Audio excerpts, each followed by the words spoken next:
Okey, ni dia.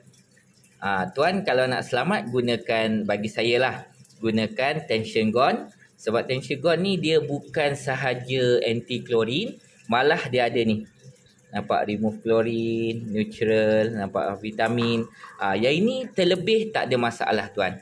Tuan boleh tengok, lihat sendiri sukatan dia dalam liter tu ada. Yang macam ni dia kiraan dia kan. Tu dalam liter pun ada. Dan dia punya penutup ni pun tuan boleh lihat. Sekejap saya tunjuk. Kat penutup dia ni pun dah ada berapa liter berapa ml kan. Jadi maksudnya tuan kira lebih kurang kat sini anggaran dia 10 ml untuk air yang berapa galen, nampak tu. Itu untuk US ni 150 liter. Tuan anggarkan ke situ, ke bawah, nampak tu.